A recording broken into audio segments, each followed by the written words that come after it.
a playlist original.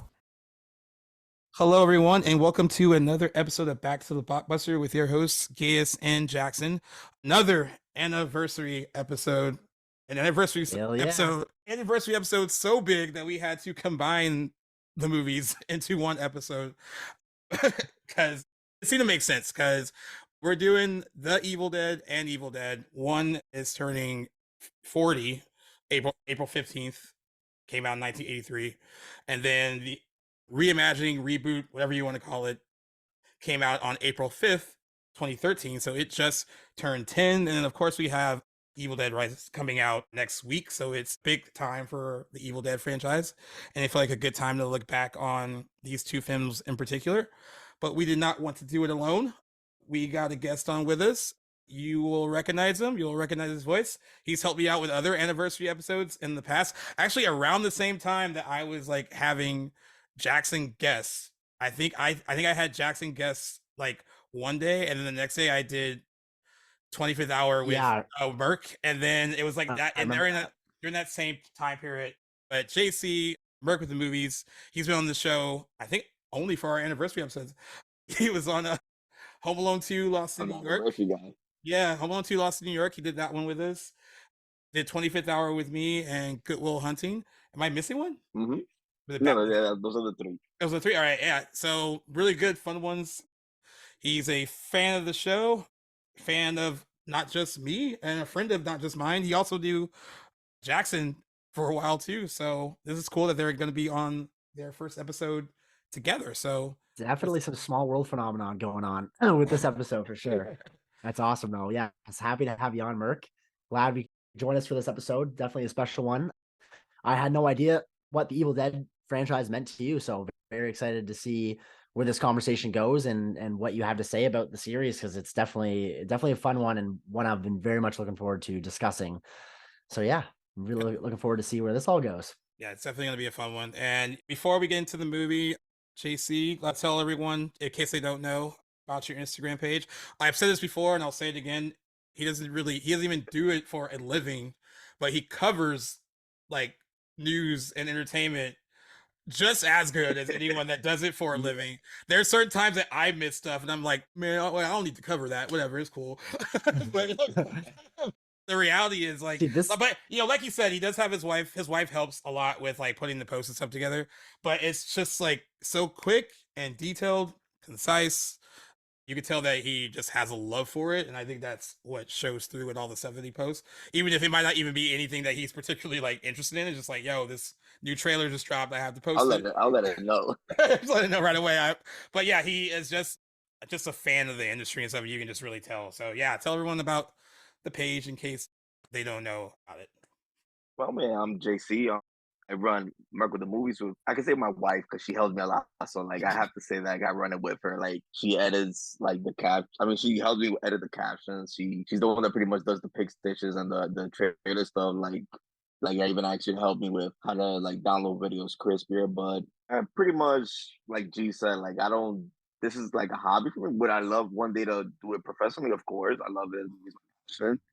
I pretty much post movies and movie reviews and news of TV, foreign films, and these. Like I don't just do the popular movies. Yeah, like you could pretty much find reviews of all types of movies, and like right now I'm doing on Fridays. I'm doing a year long project where it's like 90 films Fridays. So it's like basically I'm reviewing movies from the 90s. I usually try not to do the popular movies because it's like like everybody's gonna know Jurassic Park, The Birdcage. Yeah. Like I mean I did The Birdcage, but I usually try to go a bit more obscure, because I'm like I like to put people on. So yeah, just in my page. I mean, Jackson has a lot of movies. He's like, I've never heard of this. So That's it's right. like I love putting people on. Like the movie that I'm doing this week is so obscure that not even David has seen it. What? Like all I'm gonna say is, yeah, all I'm gonna say is a crooked cop movie with a very famous romantic lead. Okay. Okay. Like Intriguing. I'm pretty sure a lot of people are gonna be like, I've never heard of this one, but it's pretty good. No, so yeah, it's just and my page I just pretty so you get a little bit of everything on my page. Foreign films, indies, big films, TV. I don't discriminate with I love cinema all times. Yeah, I love the diversity on your page. It's what assuming brought me on to you back whenever that would have been. I'm not sure how long I've been following your page there, but it It was definitely pre Back to the Blockbuster, and that diversity in what you watch and what you cover is definitely something I appreciate. So those of you who aren't yet following Merc with the Movies, do yourself a favor and go hit him up on Instagram, because it's a great page. And this is news to me that you don't do this professionally. I don't know that maybe once upon a time I might have seen what you do for work, but I would have totally guessed, just by the nature of how often you're covering stuff, that was your job, man. So that is even more impressive. So congrats to you, dude. Thank you. It's amazing. You can't even like hate on it. It's just like, man, good for you. Like, it's so funny because he'll say something like, well, he'll say something to me sometimes where like, oh, I was like following you and like you inspired me to do some of my stuff, and I'm like, dude, I'm looking at yours. I'm like, I gotta change some of my stuff. Like, it has like there's a new standard, man. Doing this, but it is. I remember when I was doing it for fun, and I do remember I did like doing it for fun. I mean, it's nice when you can start getting paid for it, of course, but like there is like a joy in doing it just because you like to do it, and then like other people who also like to do it, like kind of like this, like right here. That's kind of like the fun part about it, which is nice. But yeah, your page is amazing. As always, we'll link it at the bottom of the description for this episode so people can give you a follow if they don't already. But yeah, we are here to celebrate The Evil Dead. Written and directed by Sam Raimi in his feature directorial debut. Horror classic. To say the least. I love asking people when they first discover the movie, in question for the anniversary. I'll go last, but I will say I feel like I saw this way too young. Like, even when I was watching it today, I was like, "There's no way I should have seen this when I was like 6 or 7."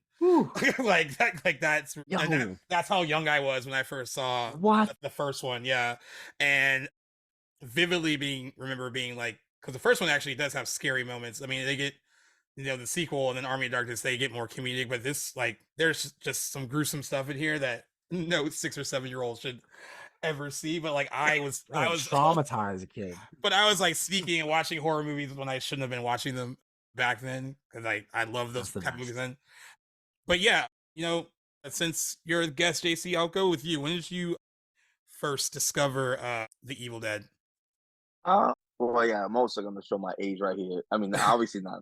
So not to take jabs at you, but not as old as you, G. But like I was already old enough to remember when Netflix used to like deliver DVDs. Like when they had it was like a 3. It had like a 3 DVDs for like $18. So I would just I had a whole list of like, you had like your queue list back in the day. Like it wasn't a watch list. It was your queue list was like basically that's how they would send you the 3 next movies. Like you return it, the next 3 movies in your queue, they'll send it. Like I'm pretty sure Jackson doesn't remember that. I don't remember it. I knew that was a thing, but I wasn't around. Yeah, that's how it would be. Like basically, like how you were alive. Alive. Yeah. I have no idea. I'm pretty sure at that age he wasn't like, "Oh, mom, can you like rent a movie from Netflix?" But that's how it used to be. It used to be like whatever was on your watch was like your queue. Like you used to send the 3 back. They'll send the next 3 that were next. That's cool. And they were just like that. Like the first time I saw Evil Dead was just like that. I rented it from Netflix, and I was just blown away because I was I was probably like in high school, probably like 14, and I was just amazed by what they could do. Because I'm a 80s horror fan, so like the practical effects are amazing in that movie, and I was just but I grew up with Scream. Like don't get me wrong, I love Scream, but Scream and Evil Dead are way completely different type of horror movies. Yeah. So I was just amazed by it. And then when I saw Evil Dead 2, I was like, okay, this is like G said, it was very comedic. It was so different, but I fell in love with the franchise for the first time, and I guess for half my life, because I'm 31 years right now. So it's for half my life, I've been a fan of the franchise. Nice. All right, what about you, Jackson? That's awesome.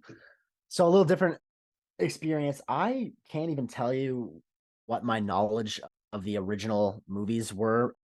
Remake was a big one coming out. It came out 2013. I was 14, 15. Can't say for sure in theaters, but definitely soon after it had released. So that was what put me on to the Evil Dead IP.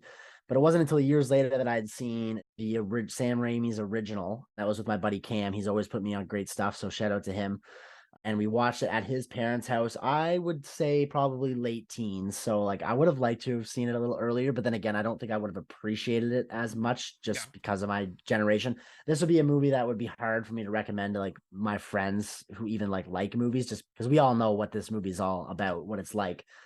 But I gotta say, even threw me off a little bit. It was just not what I was expecting. I cannot believe, and I am so impressed every time I watch this movie at the effects and just the bare bones work that they did with making this movie look the way they did, and with the shoestring budget that they had, this movie still holds up effects wise. It is, you can like see every detail and what they were working with when it went into it.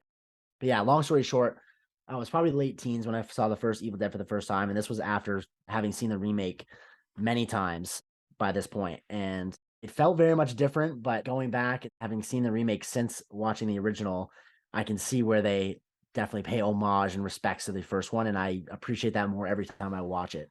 And then I'd seen the sequels shortly after. I watched the first three with my buddy Cam, like in rapid succession, like soon after, and I've seen the first one now probably 4 or 5 times since, and it just gets better every time. Yeah, I agree. Yeah. Yeah, like I said, I was pretty young when I saw it for the first time. No. Way too young. And then, of course, years later, like just having a bigger appreciation of horror movies from this era, and like you said, it costs nothing to make. They had like basically no budget. I think it's $375,000, and there is like a sort of like beauty in that kind of filmmaking, even though you could tell it was 100%. made on the cheap. Like they're using every single dollar and cent to like their greatest advantage, though, because there's still something about Yes. it that doesn't feel cheap, though, which is what I was realizing when I was watching it again back to back with the remake, is that they're doing a lot with very little. And Yes. I kind of miss that kind of like practical stuff in like movies like this. Like you Yeah, said, like the makeup effects and all that stuff were like really top notch and really good. There's even like some fun like stop motion stuff in this movie that's like really cool. Like, I mean, that wouldn't impress like most people who like would watch movies today, but Right. you know, just going back to those kind of sensibilities and just knowing like how, you know, this kind of stuff is made, where it's like people like Sam Raimi and like, you know, Bruce Campbell, and I believe the other producing partner is Robert Tappert, I believe, and you know, just people that really want to make a movie together. And like, you know, that idea, I always love that idea too. It reminds me of like when they talk about the making of like Halloween. It's just like you got your friends together, you have this much money to make the movie, and you know, we're working against all these odds, and you know, and then the end result is so fruitful. And I mean, I love like knowing that story about it as I'm watching Yes. the movie. That kind of informs my whole like, you know, ability to like it even more. It's like, oh man, I mean, you can tell that was made with heart, a lot of heart Yes. behind it. Love. And you know what? Not afraid to go there with a lot of stuff. I'm sure we'll talk about it. It's a very gory movie. Doesn't skip on the gore or showing out on anything. I think that's what made it a very polarizing movie when it first came out. I think it's still banned in certain countries too, from what I heard. I was about to say that. Which is crazy to me. Yeah. That it's like this movie came out in '83, and they still haven't gotten to a point where they're like, all right, we can let people see the Evil Dead now. But yeah, it's just like I feel bad sometimes because I always forget to mention it in a list of some of my favorite horror films, though. Like I always kind of like, you know, I always mention Nightmare on Elm Street and Halloween, The Exorcist, and stuff like that. I always forget to mention the Evil Dead until it comes back into my life again. I'm like, oh yeah, like this is a really solid horror movie. I think sometimes I get muddled a bit when I start thinking about like Evil Dead 2 and then Army of Darkness, because things change so much in tone that it's like, is this the same, like it's supposed to be the same like universe, like that's what's going on here. Right. But you know, just looking at that first movie though, it just really stands up as a really well-made horror film for the amount of money that they had to make it. I just really appreciate what they were able to do with it, and that's just like my initial like Cliff Notes thoughts on that though. But all-time classic for sure. Oh, for sure. Not to mention how influential this movie has gone on to become, right? Like so many movies pay homage to it, and not even just movies, but other media as well. Also, correct me if I'm wrong, did this movie not like kickstart the cabin in the woods craze, like that trope in horror movies? Yeah, I I was feel gonna say so. it's probably the go-to That's cabin the movie for Godfather, sure. right? Yeah, Yeah, you can say it's the Godfather of cabin movies for sure. with the cabin, Right, the ultimate. ultimate. So, in case people don't know, but if you're listening to the episode, I'm sure you do.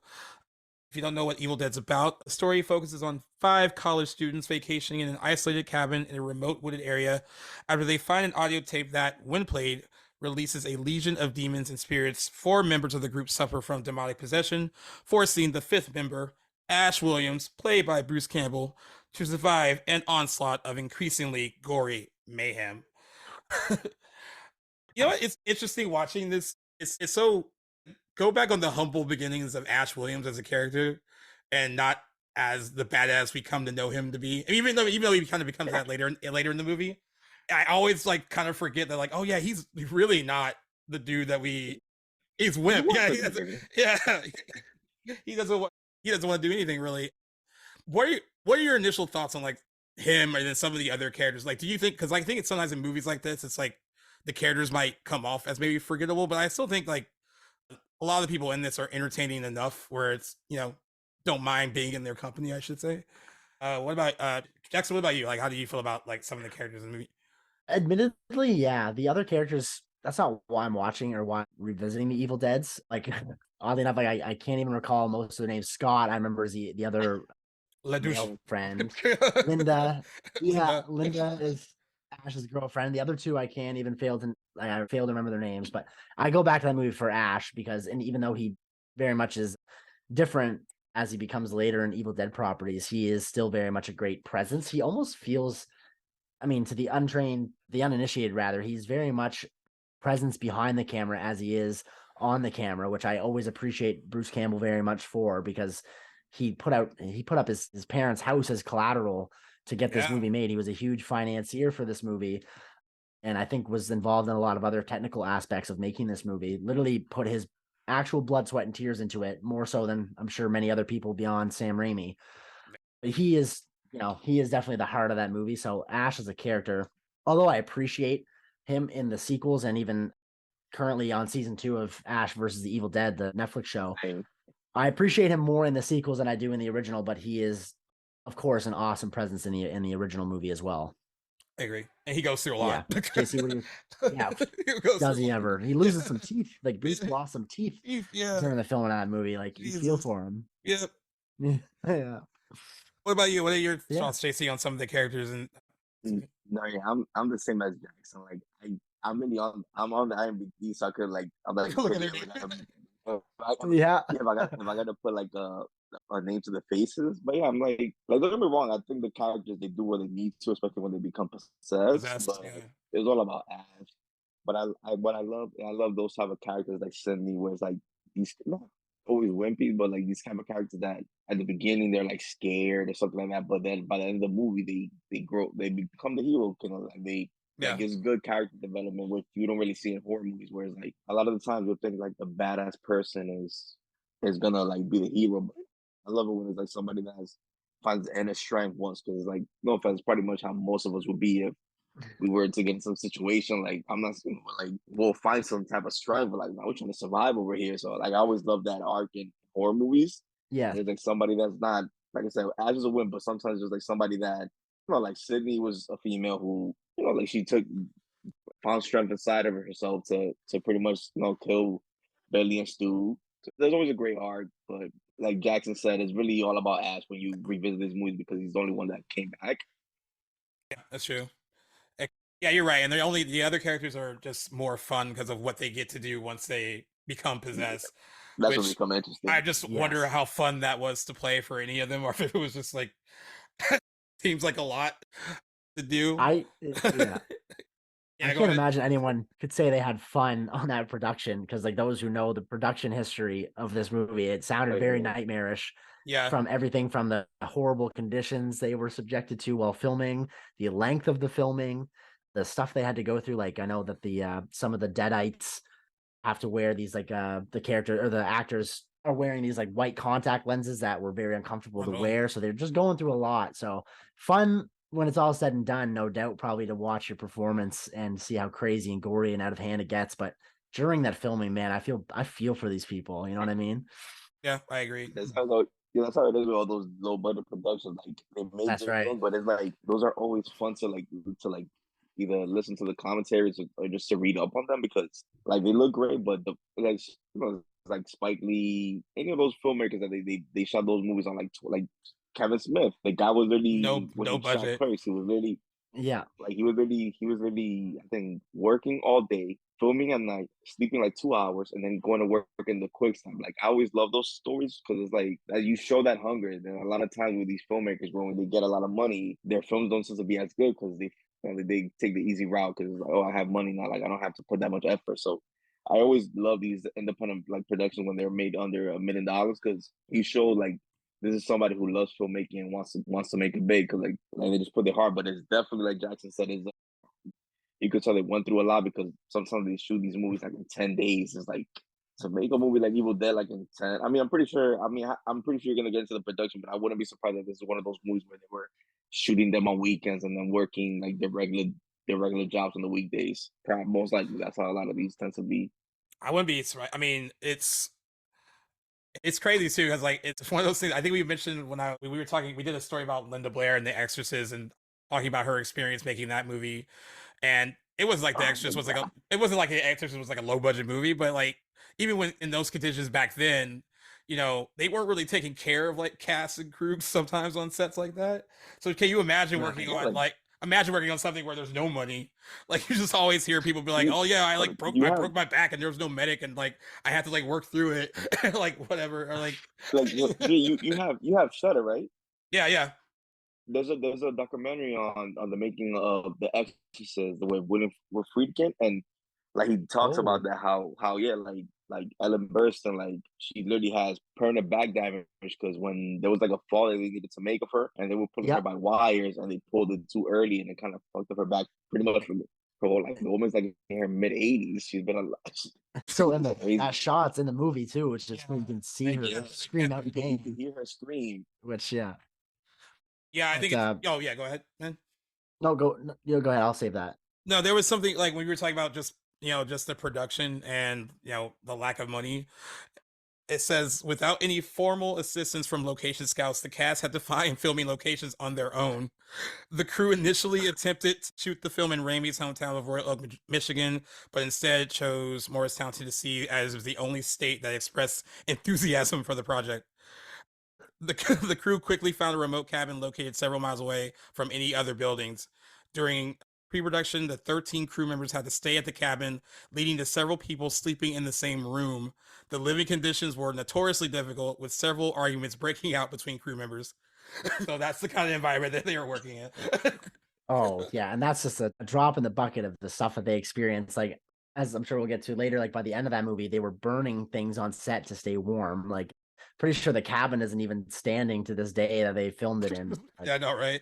Crazy. I love, though, I'm not sure if they mention in the movie where it takes place. You can see one of the characters, I might be Linda, is wearing a Michigan State sweater. So that's kind of cool.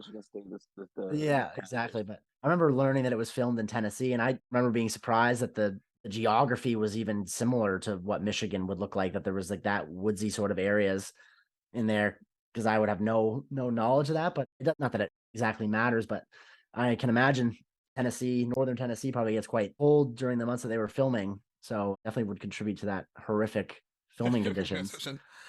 Well, it looks like they found a great place to shoot. I mean, because I think for how cheap the film was, like the locations that they found look great. It's almost like a character in themselves, basically, or it's the way that he shoots them, the locations that make them stand out. So kudos to what they found. They were able to what they were able to make good in the film. Just visually. I mean, is there anything that talk about any early scenes that you can think of like visually that stands out for you guys in the film, like right away, like as far as like how Raimi's shooting certain things or like just the overall like tone of the film? Is there anything that stood out for you guys while watching it? You want to? I'll let you take this, Jason. You go first. All right. This isn't. I have this marked down because I wanted to bring it up. This looks like it'll be the great opportunity to do it. It's not necessarily a camera or like shooting sort of creative decision, but I did happen to notice, and I've noticed this on previous viewings too, but I wanted to mention it, is that there's early on in the movie when Scott and Ash go down to the cellar where they find the recording in the Necronomicon. You can very clearly see a ripped up, sort of disheveled Hills Have Eyes poster in the background. It's very vibrant orange. Thought it was super cool of Raimi to clear. I'm assuming he must have been very influenced by early Wes Craven's work. So I always love it when directors, subtle or not, when they shout out some of their influences or other collaborators or creators that they are influenced by. And because clearly they did not have to include that shot of that poster down in this random cabin in the middle of the Tennessee woods, but he went out of his way to have that featured. I always thought that's a cool little detail. But there is a lot of creative camera work that Raimi does in this movie. Like a lot of the, I'm assuming there's a shot when you see like from the demon's perspective, which again, I can't think of any earlier examples that employ this, but there's a shot of the camera coming over the water and you're supposed to assume this is from like a demon's perspective. And those who know behind the scenes, this is Sam Raimi in a boat being pushed by Bruce Campbell while he's filming for this appearance that it's like floating over the water. Like, just stuff like that goes all over the place in that movie. I gotta love it. Yeah, that's amazing. Yeah, like no, that's sorry, I'm just like it's just funny because like what we think of, like, oh, that's really cool, like really cool shot. Like I wonder how they got that, and then you hear that's what they did. You're like, oh shit. I mean, like any of us can do it. Yeah, that's what's so awesome about this movie is that it's an independent like movie that they were making in college. Like anybody really could do it, but could you do it as like amazingly as they had? That's another question. But that's what's so inspiring about The Evil Dead is that just how they made it. It was all hands on deck. Every single resource available was being used, and like that's what adds to the charm of this movie. Is it an Oscar worthy like best horror movie looking movie that ever been produced? No, but that's not what it's trying to be either. Yeah. So that is what I just love about those movies in general. What were you about to say though, Mark?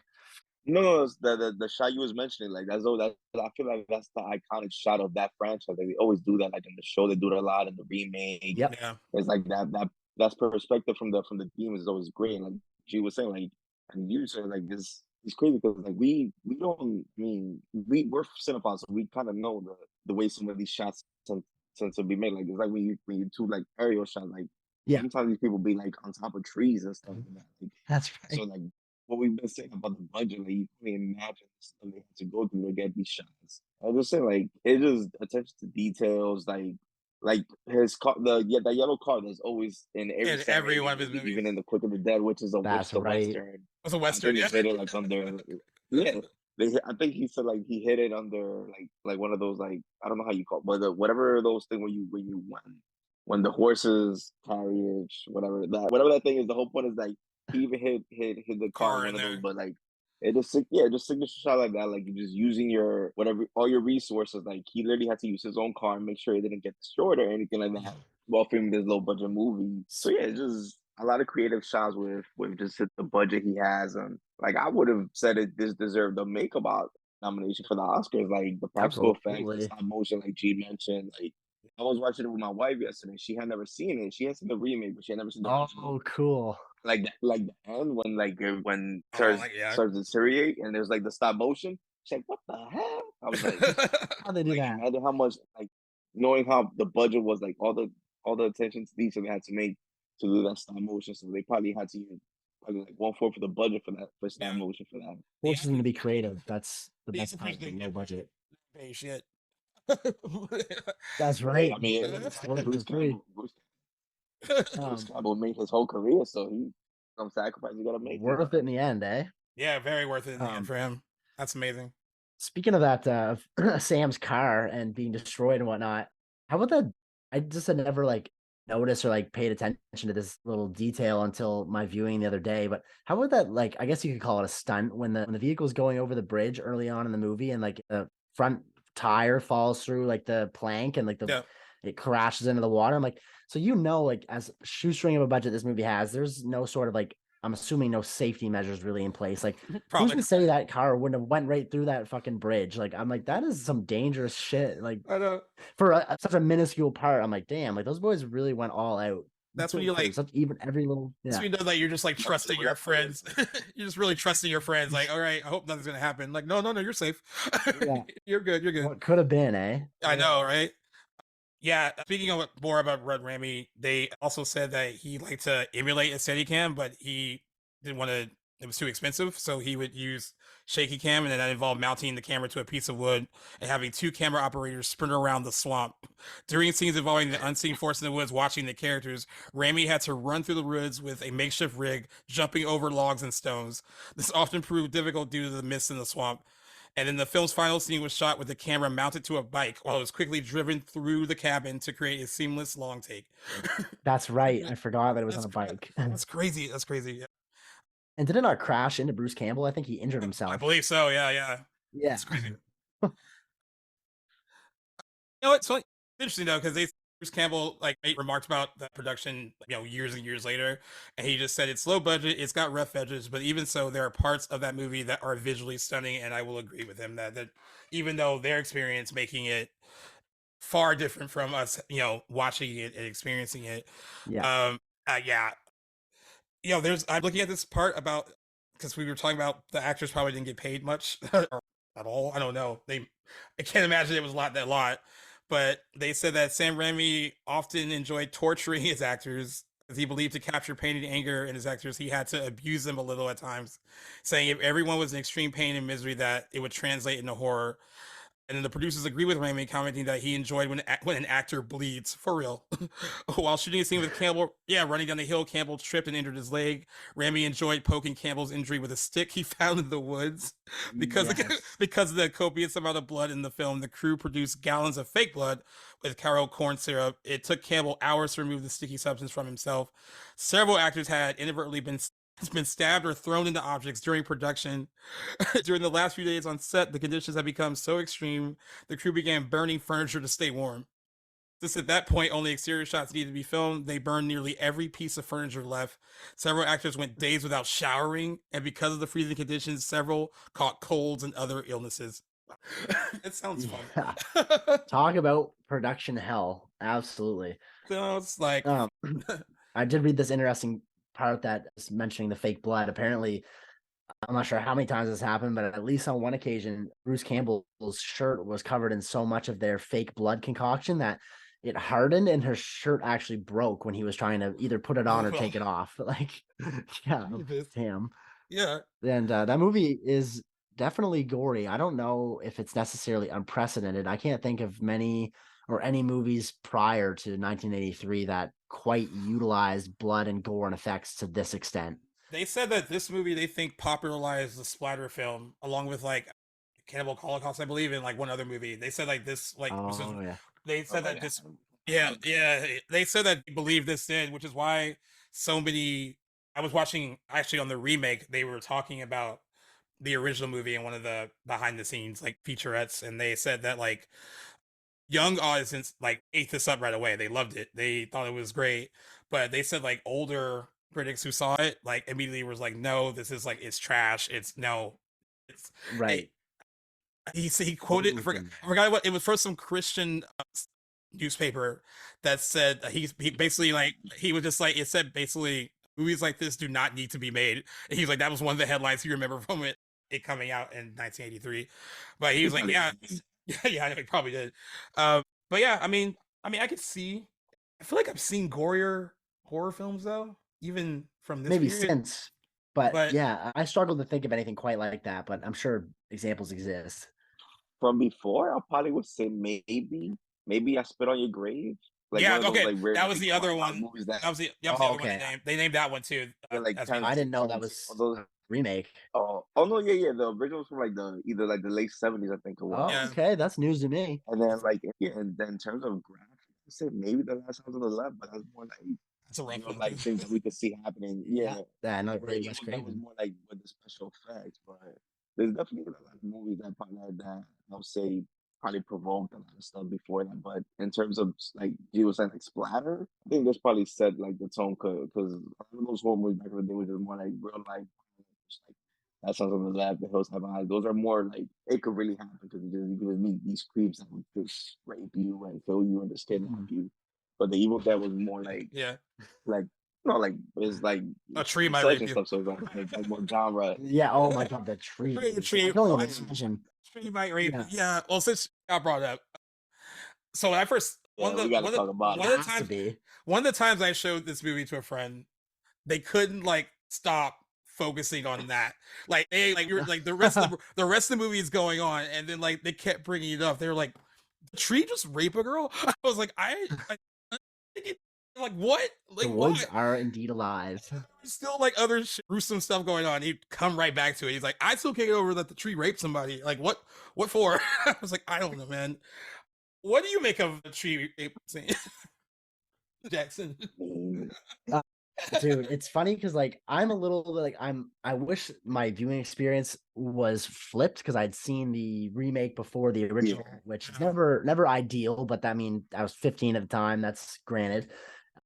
So like I look at the one from the original The Evil Dead as very much tame compared to how it is portrayed in Fede Alvarez's remake. Interesting. It is, oh my god, like it's very, very, I mean, both are disturbing, but I think they definitely maybe not cross the line. They definitely go a little bit harder with it, I think, in the remake. But in the original, even just watching the other day, like, yeah, it's a disturbing scene, but I think maybe I'm just so desensitized or I'm comparing it to the remake that it doesn't really like ick me out as much as you'd think. But I can only imagine what audiences in the 80s were thinking when that scene went down. It's definitely infamous. You can't mention the Evil Dead without talking about it's literally called the raping tree. How many movies can say they have a raping tree?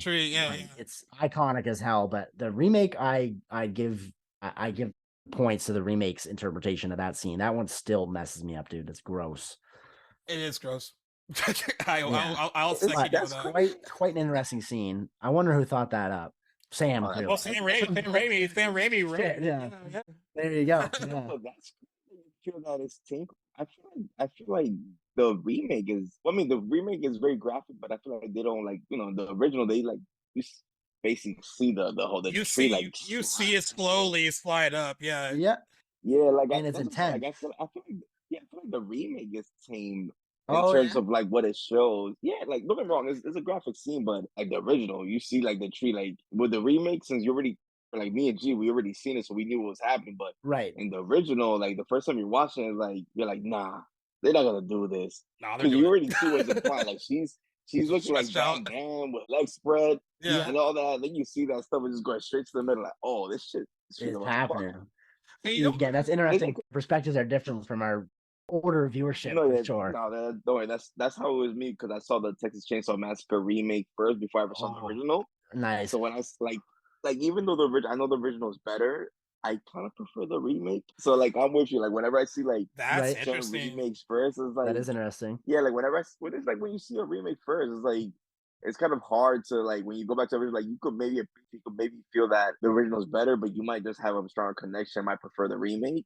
That's the case for me with Evil Dead. Absolutely. Yeah. I got nothing but love for the original, but like I've seen the remake many times before the original, and like I'd be lying if I said it also has like the benefit of being a contemporary horror film, which just because maybe of my age, I'm just a little bit more biased towards that. It'd be hard to pick in a toss up. I love them both, but like I'd say I skew slightly towards the remake. But your point is 100% correct. There's been many other examples too of movies I'd seen the remake of before the OG, and I hate when that happens. But sometimes I don't even know. Yeah, when you watch the original, like like especially when they follow it like beat for beat, it's like I already know what's gonna happen. Yeah, like that's why like what I like about the Evil Dead remake is like it has some of the similar beats, like the tree and like the concept of like his 5 friends, like the sister is the cellar door thing, the sister of the main guy.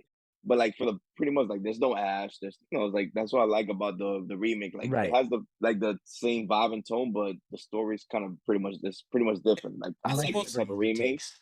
It's almost like Easter eggs more than like just being a straight remake of it. Straight remake of it. Yeah. And I wouldn't normally appreciate that, but with this property, I think it really benefits the movie.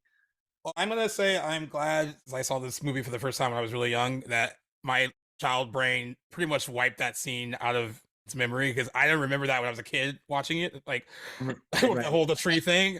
And I remember when I got older and I was like, oh, that was there the entire time. I was like, I probably just like trauma like blocked it out after that, or you probably didn't understand. Or didn't understand what was going on. Yeah, okay.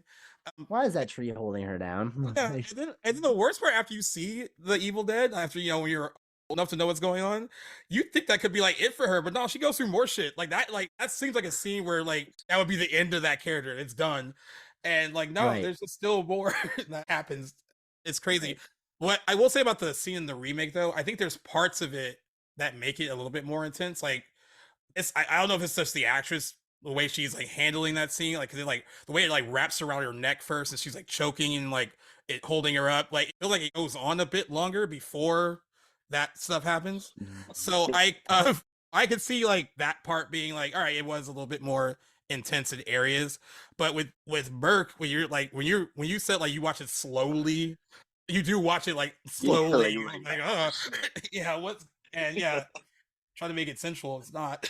So again, adding on to what you just said, Gaius, a thing that I think why I think I might prefer something that I think they do well, even if it's though it's subtle in the remake of that exact scene, is that they include the demon like throwing up that like tendril. It comes out of her mouth, and you just see it snake its way over to Mia and wrap around her leg. So you see the same thing. It's kind of going, and then you can tell it's going up her skirt, and it's getting smaller and smaller, and it's only going in one place, and it just cringes me out every time I see. And it's barbed like a it's thorny barbed, bush, and oh my god, dude, and the like, actress so hard to watch. the actress lets out this scream that what's going on. Like, even if you weren't like, oh, it's happening, like she's in pain. Like, and it's just like it's yes. So I can, I'm almost feel for her. I'm almost picking up what you're putting down. I think in its own way is really maybe a little bit more disturbing than the original one. The fact that the demon like is regurgitating it up, I thought that was just an awesome addition, and just something that just brought that scene to a whole nother level. Yeah, I agree. The scene that still even got me today, it's not like it's especially scary, but it's like when they're like playing cards, and then the girl starts guessing what numbers and suits that she has in her hand, and they are like looking. Yeah. That scene plays so well, and it's so creepy, like, because like you're also watching it, like, the hell does she know this? And it's that first like turnaround thing of like you actually see what this thing like looks like. You're like it still kind of gets me, even though it's not like incredibly scary. It's just a really cool, like, tense moment. I can imagine it was the early 80s audiences. It was probably when she's speaking this clearly demonic voice, talking about being awoken from an ancient slumber, and like, oh man, that would be freaky for sure. Yep. By the way, with me is I'm just gonna say, one of my friends when we saw this for the first when he saw it for the first time, he's white, but he was just like, I don't understand, like, in movies like this, like, we like find like mysterious books and like mysterious tapes, and like we just gotta play them or read them. Like, none of us would go down there and be like, we should like play this, guys. Like, what would you say? It's like he's like, it's always 100%. Guilty as charged. Yeah. Black person, Latino be like, nope. Turn right around, and no, it's especially frustrating in the remake, because he's like, when he's like scratching it, like trying to get the letters, like, you're reading it slowly on purpose. Like, no. Yeah. What for? I'm screaming at me too. Nope, not worth it. What were you gonna say, Merc? Sorry, before I cut you off. No. So like we're just talking about like things that are not meant to be scary, but like have effect. Is when they stick the pencil on her leg. Like, every time that scene happens, I have to grab my ankle. Like, it's one of those. It's like the same thing with like the hobbling scene in Misery. Yeah. But it's just one of those. God, those are always like great horror scenes. Like when they do something to a character, and like you kind of touch yourself in that part, because like you feel it. Like I love that scene. Like, it's not scary. I know it's coming, and it always delivers the way it's supposed to.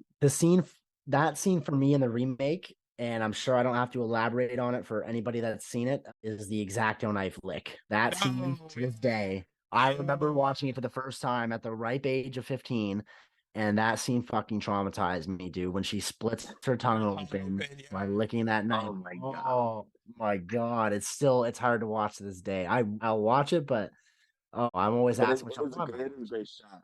It is the effects again, different time period, different use of effects, different budget, but I will credit the remake for its incredible effects as well. It is gory as hell. It's convincing and still imaginative. It definitely adds in scenes that are not in the first one that are just as, if not more gory and disturbing. And so I got to give it some appreciation for that. Yeah, I agree.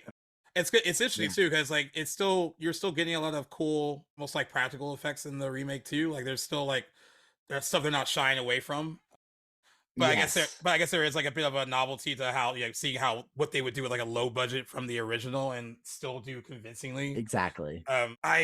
things like horror movies like this always get me like you mentioned the pencil thing. Like I don't like any horror film where there's characters like digging at your flesh and stuff like that. There's a lot of that in the original where people are just like clawing at people's arms and legs and like ripping shit. I'm like, it looks Like very cabin convincing. fever.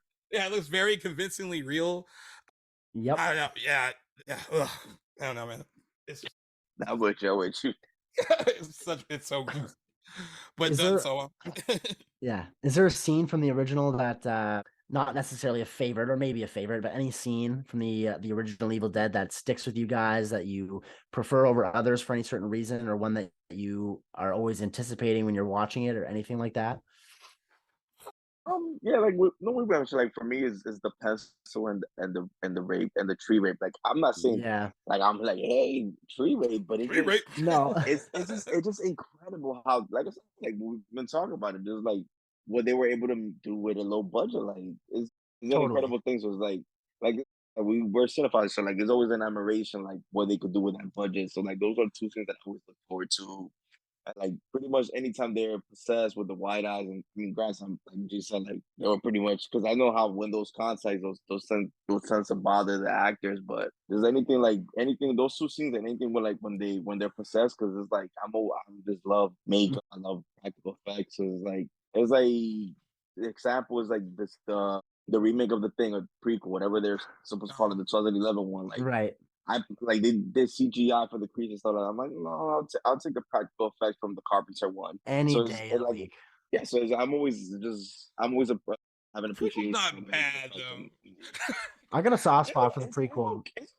It's okay for but me they once you have fucked up but by making it CGI. That was so stupid of them to do. Yeah, that But was stupid. it's still not a bad movie. I had to write a whole article about that because, like, I guess that movie is doing really well on Netflix right now. It was in their top 5.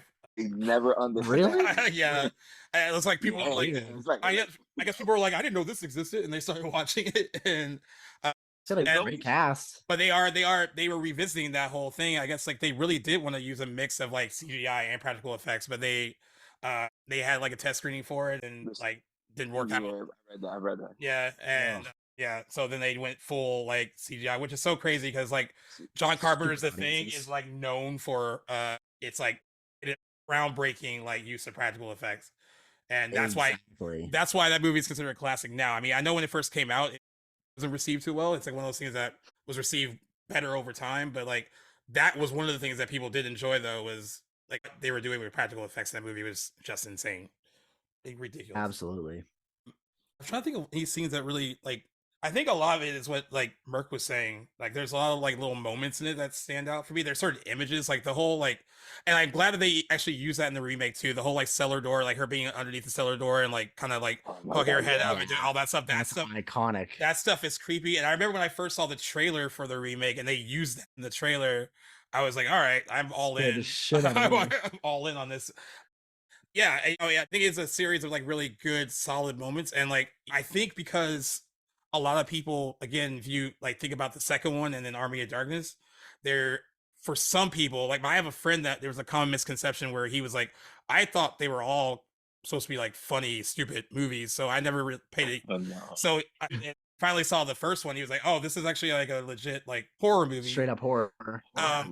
But on that note, though, do you see hints of like where it could the original, like where it could be headed towards, like they might go that route in like a second one, where it's a little bit more comedic in tone rather than a straight horror film? Not at all.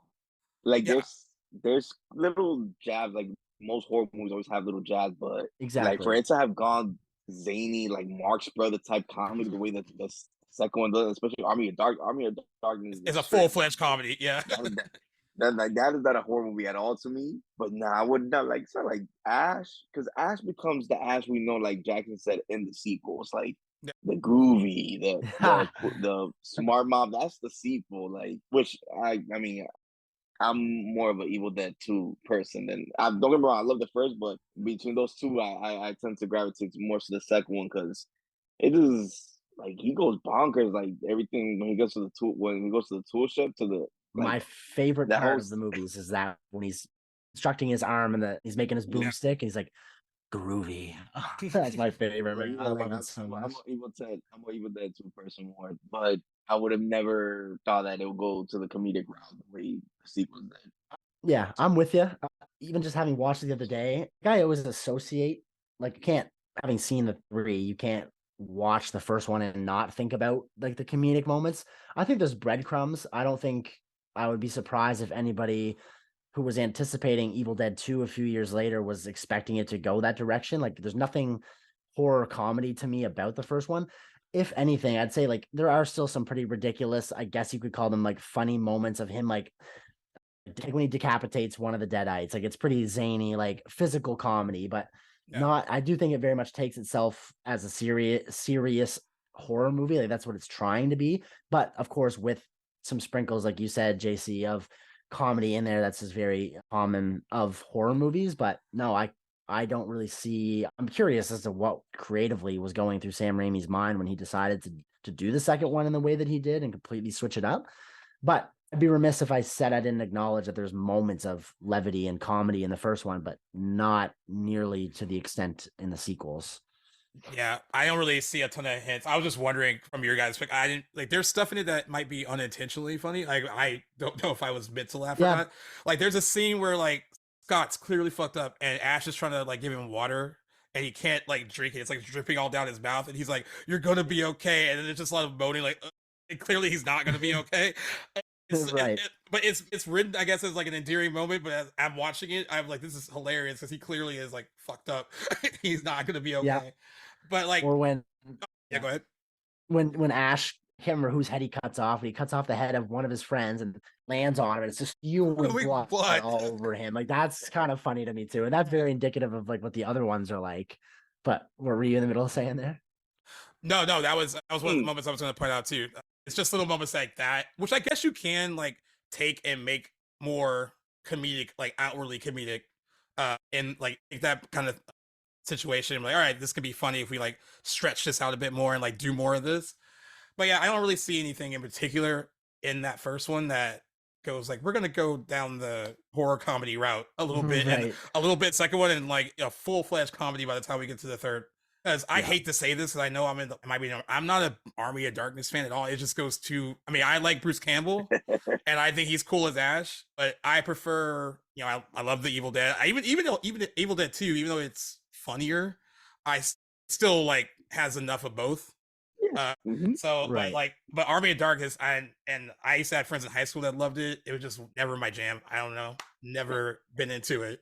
I've still only ever seen it the once. I think this will be the catalyst for me watching it again, because like it's probably been maybe 3 years since I saw it for the first time. I will definitely be watching that one here just after we record this, and I'm going to try and get it in this week, because I honestly don't really, I don't remember a lot of it. I remember definitely being more up the alley of Evil Dead 2 and even farther away from horror. I think the fact that it goes to like ancient medieval times is pretty interesting and neat. So I'll definitely let you know, but I can't wait to watch Army of Darkness again, because I honestly don't know what to expect or what I'll think of it. Yeah, I'm kind of curious too now. Yeah, like I always get shit when I say that I like the remake more than Army of Darkness. You know, for a lot of people, it goes usually either one or two, then Army of Darkness and the remake. I prefer the remake over Darkness. Okay, no, Like that's watch fair. one like Yeah. next week the new one drops. So I'm pretty sure when I drop my ranking, there'll be some people.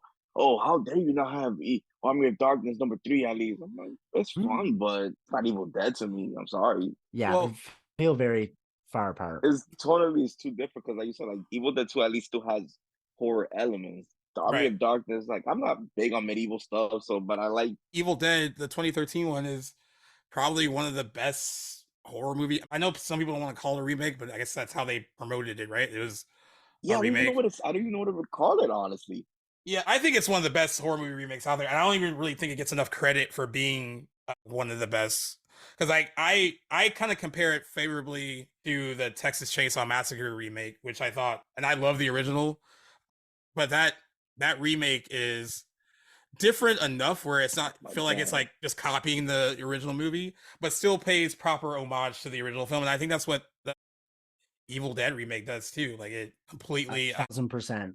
yeah, it out just Yeah, like copying things. No, yeah, like it goes those two and The Hills Have Eyes from like all those Oh yeah. kind of dudes and all that whole thing that started happening on those three. Those are my top three remakes. Where I think The Hills Have Eyes remake is way better than Wes It's Craven way one. better. Yeah. It's hard to I say that find the to Wes people Craven though. original to be boring. I will go on the hell. The Wes Craven original is boring. It is boring. You will die on that Hills Have Eyes. Oh hell yeah! I love. I remember when I saw it in theaters. I actually sneaked into it. I don't remember what the hell I saw, but I remember I bought a ticket for something, saw like 20 minutes of it, and then I sneaked into The Hills Have Eyes because I was 14 years because I was 06. I was freshman in high school, but man, that movie is. I mean, I don't care for the sequel they made, but the 2006 remake, that Texas Chainsaw Evil Dead to me are the best out of the three, and the only ones that are actually good because I don't think Friday the 13th the remake is good for the opening, which I know G could Yeah, agree with. that opening is great. That opening is fire, and then it falls apart. Yeah, it's like two different movies. That movie, man. Yeah. I was in theaters like, oh my god, this might actually be like one of the best Friday the 13th movies, and it just goes downhill. Like, Yeah. You get introduced to like brand new characters that are not as interesting as those people you met in the first like Right. 15, 20 minutes of the movie. So weird how they did that, but Yeah. I'm totally with you, G. I think the Evil Dead remake, at least on the top of my head, maybe if I did some more digging, I could come up with some other examples, but definitely among the best horror remakes ever, let alone from the 2010s. Like definitely, it just balances and rides that line perfectly of remaking and telling a similar story, but not being a straight up copycat, and it adds a lot. That goes a long way. Like we were saying in the tree scene, you just got a lot different perspective on some of the different characters, and even like some of the lore of the Necronomicon. You get a little bit of like it adds a lot, but yeah, You know what definitely among the better what ones. I liked in the remake too, certain things that they did to just kind of support certain parts of the story, right? So having like the main character be dealing with like recovering from like a heroin addiction, right?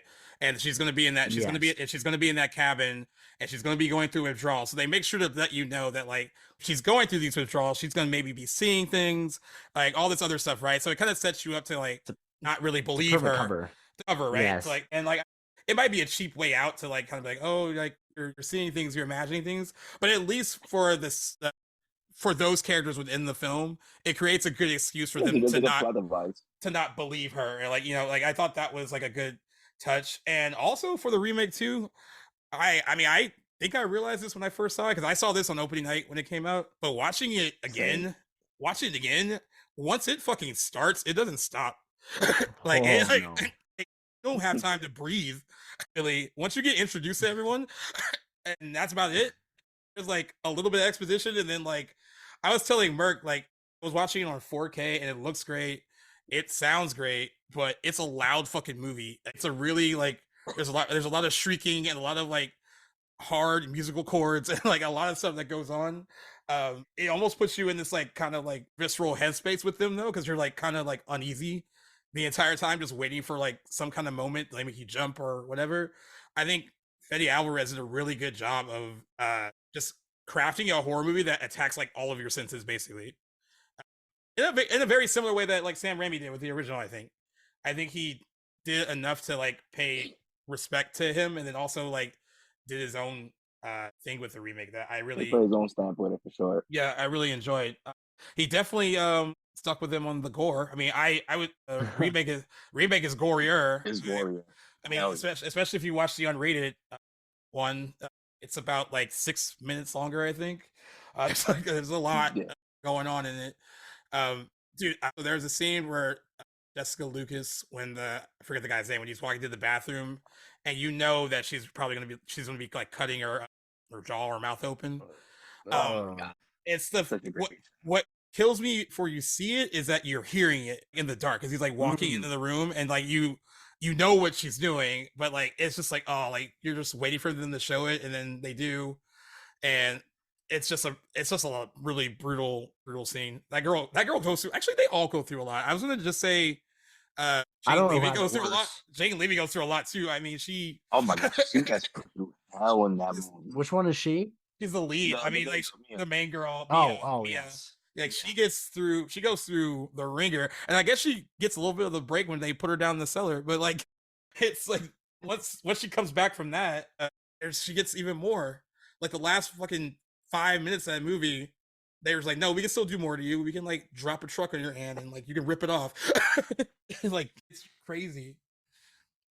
But it's interesting too, Jackson, because like we were talking about it last week with the whole method acting thing. I was watching the behind the scenes stuff and we were talking about how like horror movies are fun to make. But she was saying that she had a hard time shaking a lot of this off, like while filming it. Like she couldn't she would get in the headspace sometimes where she like felt uneasy, felt kind of sad, where she had to like go off in the corner and like kind of be with herself. Like she said it was intense filming, like all this really intense stuff. But yeah. But what about so you saw the remake on opening night? Yeah, What yeah. was I was your old enough. experience like? I was like, I was blown away because I think I might have saw the trailer once, and I was excited. I was a big fan of the original. So I went in thinking, like, okay, like I said, I'm like, as much as we could shit on the Hitch and all those remakes, like me and you are horror fans, so I'm pretty sure we're either opening day or opening weekend for most of these, regardless Yeah, of how we felt about them. So I was right. going in, remember it was also a first time director, so I had no background going. So he did this movie, so I think he might do. Like nowadays, there's a lot of directors that were like, like when it comes to these big movies, they'll be like, okay, we could go based off like one indie horror movie or something. But going into this, I'm like, okay, the trailer looked good. It's a first time director. Like my expectations were low, so I felt like, okay, maybe I liked it a lot because I didn't have much expectation. But when I rewatched it, I'm like, oh no, this is a legit good horror remake. Yeah. And like we were saying, like I like the fact that it just didn't try to repeat everything. Like I'm glad they didn't make the lead character Ash because I would have felt bad for Shiloh Fernandez because I'm like, okay, you're just always gonna compare to Bruce. Yeah, and it's not that Shiloh Fernandez is bad in this. I think he's actually pretty good in it. But you're right. He's pretty solid. There's no way he was going to live up to Bruce Campbell and Exactly. So, his interpretation of that character. Yeah, you could tell there's like little homages to him, like in like that character a bit, like with the blue shirt and all that. Yeah, and that's fine. That's enough. I think it was a really smart decision not to have an Ash character in the actual movie, because that'd be the first thing that they would compare and like kind of break, really like that would be really difficult to live up to. And and like you said, I'm glad you mentioned him, because when I was watching it, I was like, is he supposed to be? I mean, he's not supposed to be Ash, but he's supposed to be our like Ash no, adjacent. because remember Ash comes out in the post credits. Let's see. Yeah, I was gonna ask you guys if you know. That's why it's always confusing. I'm like I know that we call it a remake. It was advertised as one, but freaking Bruce Campbell comes out at the post credits scene. So it's always like that's what like we were saying. Like it's a actually yeah we call it remake, but like when you put it into context, I'm like it's really a reboot. I just found a note from Freddie Alvarez. I was like just typing in stuff. It says, although labeled as a remake or reboot, Alvarez confirmed that the film exists in the same continuity and takes place sometime after the 1981 film. I think it's a loose way of saying. I mean, I don't know. Like, I feel like when they were going into making this, like, or promoting it, they were like, "Oh, we're gonna promote it as if it's a remake or a reboot, rather than a direct." I feel like this was before the age of like, oh, it's a direct sequel, or like it's in the same. Before legacy sequels were a thing. So like, I feel like because this is around the same, I guess not around the same time, but in that same era, right? Of like we were talking about The Hills Have Eyes and like The Last House on the Left getting remade. Yeah, what's more close to The Last House on the Left? Yeah, that's another good one. That's a good one too. They do make that one change that some people don't like, but it works for which one is it? Because I haven't seen it in a while. But what was the change? So the big change in the original, the two girls die. Like in the remake, the daughter survives. They find her and she's alive. That's what they in a while. That's what they changed in the the remake. Yeah, kind of soft. Yeah, I mean, it's not a total bad change, I guess. I think it gives the parents more motivation to do what they do if the kid dies. It still sucks that they did that to their daughter, but like I think more of it gives them more of a reason to like flip the script and become like vigilantes themselves and like go after the people that killed their daughter. But yeah. I mean, I was like looking up what everyone's been saying about 2013 film, and like I've seen it labeled as everything, like a reboot, remake, reimagining, direct sequel. So I'm gonna go with the director and say that he says it's in the same continuity. Yeah, Interesting. I don't feel like there's anything or any hints in the movie that other than the would fucking lead you to book. believe it's this. Other than the book, which again could just be featured. I look at it as a remake. I guess it's the term that I feel just best fits That's it. how I. And I feel like Bruce Campbell's cameo, if you will, at the end, it's so brief and so insignificant, if you will, that I feel like it's just Fede throwing something in there to tie it in. Like, I don't know. Like, it's such a fun little moment that like hardcore Evil Dead fans of the originals and fans of Ash would like just get giddy over. Like every single time I watch the remake, I cannot wait for that little scene at the end. The only thing about the remake that's a small gripe that gets to me is like I hate when characters react to certain things. Like if you were in that situation, it's like after like throws up all like the fake blood on her friend's face, and she gets up and she's like, oh, she's gone psychotic. Like, no, something else is going on. Like she's not going through withdrawals anymore. Like something else is happening. They all try to explain it away as if like, oh, like she's just going through this thing. Like her voice changed and her eyes changed. Yeah. Threw up a lot of blood on you. Like seriously, What kind of fucking withdrawal symptoms are these? talking about? That is not detox. That is not detox whatsoever. But that's the only thing about the remake. Like the characters make some questionable decisions. For sure. It wouldn't be a horror movie if they didn't. That's right. And I feel so bad for her brother when like she's down in the cellar and she says she's possessed and she says something along the lines of like, come down here so I can suck your cock, pretty boy. And he's just like, Mia? He's just so confused. Yeah. Like, so confused. Oh man. It's like unintentionally funny. Oh, absolutely. The line is hilarious. Here's a question for you boys. Who do you guys think has the worst fate in the remake? Like who gets it the worst, do you guys think? I say Eric, because homie got That's whatever a in the good choice. that he got the whole needles in his hand. And the nail gun. Yup, he got the crowbar in the hand, dude. Yeah, he probably got the worst besides me. Like the supporting actors, sure it has to be him. Yeah, but the nurse, I mean, she has to cut off her hand. With the meat There's carver. no good answer here. Okay. Then she gets her. I mean, she's already possessed at this point where she gets her other arm like blown off by the shotgun. I guess it's all bad. Yeah. I'm trying to wondering who get. Yeah, they all go through it pretty rough. I mean, having to cut your own like fucking jaw out is not ideal either. And then she gets the toilet cover after that. I feel at least hers is over quick though, at least as shitty as it was in the moment. Eric, like you said, Merc, he's with it the whole movie, just constantly getting beat on. Yeah. Like yeah, I was like, he survived getting his eyes. Oh, the needles. Yeah, they actually do make him suffer. Make him totally suffer. Quite a bit.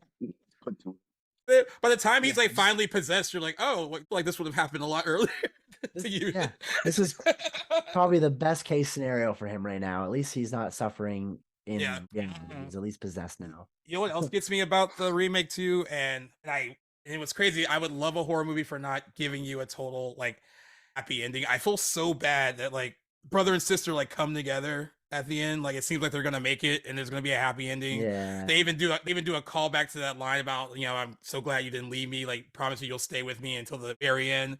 And I was like, we can end it right here. That'd be cool. I'd be happy with that. And oh man. No such luck. No such luck. Not an Evil Dead. And he kind of redeems himself in her eyes, right? Like sacrificed himself when he did abandon her. Yeah. So, goes a long way. Yeah, I just wanted them to like. Yeah. You wanted that happy ending. Yeah. No such luck. No such luck from this from that movie whatsoever. And then just talking about the overall like impact of the movie at the time, the original played at the Cannes Film Festival, which is crazy to me because I can't imagine this playing there. It played out it played out of competition, but Stephen King was present at the screening, and then he gave the film a rave review, and then USA Today released an article where King said it was one of his favorite horror films, and actually said it was his 5th favorite horror film at the time. And he said the film really affected him and said that he was registering things he had never seen in a movie before. And he became one of the film's largest supporters during its early efforts to find distribution, eventually describing it as the most ferociously original film of the year. And that's a quote that he used in all the film's promotional pieces, like moving forward after it was released. You know what? Stephen King's a good seal of approval, man. That's all. It's solid. Yeah. Absolutely. It was like maybe to go sidetrack, but Yeah. it's like if Quentin Tarantino with the ear scene in Reservoir Dogs, Wes Craven, he walked out of Sundance, and Tarantino always loves telling the story like if I was able to like gross out Wes Craven, I know I did a good job. Good with job. that scene. Yeah. So it's like That's yeah, it's like with Stephen King, I'm pretty sure Sam Raimi's first film, obviously the most famous horror writer to stamp of approval was like when you can scare somebody like Stephen King, you know you did it. No, you did some. that No, you is did quite something good. impressive. I His agree. approval definitely legitimized that movie. I'm sure will flock to it after they heard the master of horror himself was like stirred by this movie. I can only Yeah. imagine what Sam and producers would have been thinking when they heard that. That's incredible. Yeah. And then as far as how the movie did when it came out, domestically, it was considered a disappointment at the time when it opened, but opened in 15 theaters and grossed $108,000 in its opening weekend. But word of mouth amongst young people kind of spread, and it became a bit of a sleeper hit, grossing $2.4 million domestically, nearly 8 times its production budget. But most of its money was apparently made overseas. They believe that it could have made about $27 million overseas. Raimi said, yeah, the film did very well overseas and did very poorly domestically, and that its investors earned a return of about 5 times their initial investment from its box office Wow. performance. And of course, the film's release was met with controversy, and Raimi said he had film as gruesome as possible with neither interest in nor fear of censorship. They trimmed the film down by 49 seconds in the UK before it was granted an X certificate for cinema release. Okay. It was also labeled as a video nasty when it came out. And when the Video Recording Act was passed in 1984, the video version was removed from circulation. In 1990, a further 66 seconds were trimmed from the already censored version, and the film was granted an 18 certificate for home video release.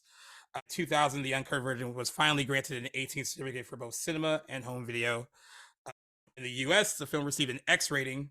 Films with this label were quite violent and disturbing, and the rating was often held by pornographic films. The film has since been re-rated NC-17 for substantial graphic horror, violence, and gore, though many recent home releases have been released without a rating. And like we said earlier, it is still banned either theatrically or on video in certain countries still to this day. I think France being one of them, or at least for a long time it was banned there. And like crazy too, Yeah. and it's one of those movies too that response later was received much better years after its release by a lot of like contemporary critics. It has a 85% fresh rating on Rotten Tomatoes, and Yeah. a lot of people say that it is one of the best horror films ever made. It should be considered one of the best horror films ever made, and some argue that it should be considered one of the best cult classics ever made. I mean, that's a Certainly. And then, of course, we said it is on sequels. We talked about Evil Dead, Army of Darkness, video games, a TV show, Mhm. the 2013 remake, reimagining, legacy sequel. It's all these things. That movie opened to, I think, $25.2 million when it opened. Eventually made $97 million worldwide on a $17 million budget. Then why the hell did it take us so long to get another one? Yeah, that's a great question. No, yeah. Did it not hold the record for most blood in a movie until It Chapter 2? Is that the movie that broke that record? I think it was for one scene. I think if it was for that, because it was really that chapter 2 was the bathroom scene with Jessica Chastain. But I think overall movie, it probably still is, and it has to be this movie because like I was telling G, like one of the guys from the League of Cinephiles that we're in, he said like this movie has so much fake blood that I felt that some started dripping through my TV. Like it's because like this is like I was watching it yesterday. I'm like, shit, this is a bloody movie. Like, the amount of red you see in this movie. Yeah, tons. Like even the cover of the DVD is completely red, which is indicative of the blood and gore in the movie. I love that it keeps that. I feel like in the hands of somebody else, an Evil Dead remake would have been a lot. I mean, any true fan of the movie made it the way Fede Alvarez did, and I can only assume that he was paying his respects to the first one. But time and time again, like the new Hellraiser comes to mind of a movie that the original is so groundbreaking in its effects and its gore, but then the remake years later shies away from these things. Just so glad that the Evil Dead remake did not fall victim to this, because that's just so so much part of the character of that movie is it's gore and blood effects. So on the behind the scenes stuff, they did a point to say that they didn't want to shy away from that. They were like, if we have to, he was like, they did this when the original movie came out, we have to do this for this new version as well. I also love the poster for the remake. I'm not a huge fan of horror marketing where they go like, oh, it's the most terrifying film you will ever experience. There's a lot of that in this marketing. Yeah, always use that. Salt. But it is what it is. I was surprised too that this movie got a C+ cinema score on its opening weekend. So I mean that's pretty low even for horror. But 63% fresh on Rotten Tomatoes. It's better than that. It is better than that. And yeah, Richard, I would have said like he's in the like high 70s for sure.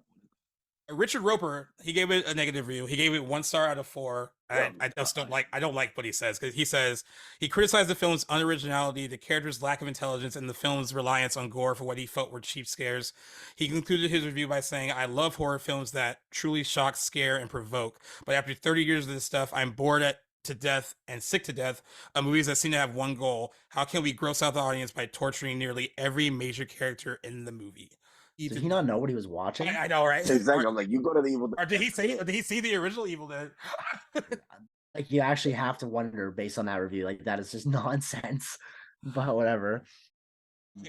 Oh, were you gonna say something? I was gonna say there's one point I wanted to throw out there. I don't know when else I'll get the chance, but I'm sure you guys recognize this too. The one thing is I can't remember what movie was supposed to fill the Evil Dead slot, but I'm not sure if we ever had the chance to talk, Gaius. I think I must have mentioned you before. I'm a huge fan of Donnie Darko, and those of you who have watched that movie know that there's a scene where they go into the theaters and Evil Dead is playing. I love that so much that they included that. But do you guys happen to remember what movie they tried to get something else? And I don't think they could get the rights. And Sam Raimi, you can use mine. Yeah, I wish I had thought to do that, but I'm gonna pull it up right now. Anyway, this is another awesome thing of Sam Raimi to have done to grant permission for them to use the Evil Dead, because I think they were struggling to find something to fill that screen in that scene in the movie.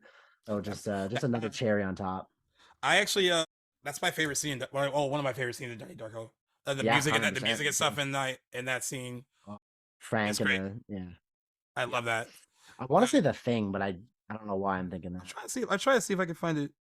It seems like it'd be something easy to. You'd think it's in the IMDb trivia, but I don't know where. Like way down there, probably. You're just like scroll. Yeah. Well, now that we are upon this new one that's coming out, like, what are you thinking? Are you thinking it's going to be good? Are you excited for it? What are your thoughts? Yes and yes. Yes. Yes, all the above. I think the trailers blow me away. They look perfect for what Evil Dead is. Very much encapsulate the nature of like that IP, like to a T.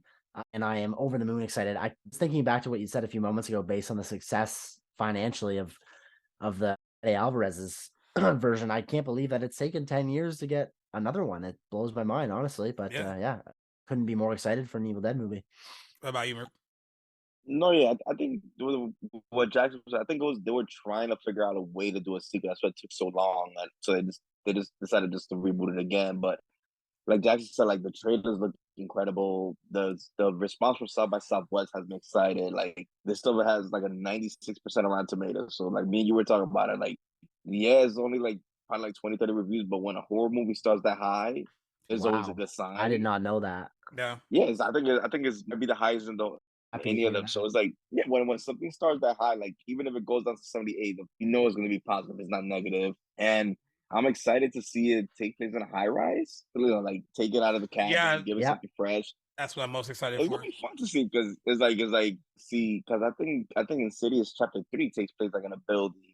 And I thought they used the building creative, so it's gonna be fun just to see new like the signature shot when it's like when we see it from the point of view of the demon. It's gonna be cool to see it go through like apartment buildings, maybe through an elevator shaft. It's gonna be fun. I'm pretty sure the director was gonna get creative because like if you're gonna set it in high rise, like don't just do it because you don't want to do a cabin again. Like I want to see some really creative shots. Yeah, I'm expecting that. I'm excited for it too. Yeah, it does. The response to that trailer every time I've seen it in a crowded theater has been so good. Like people seem really into it. Nice. It looks actually really scary. Not just, I mean, it's going to be gory, but it actually looks pretty scary. Yeah. Leave the kids at home.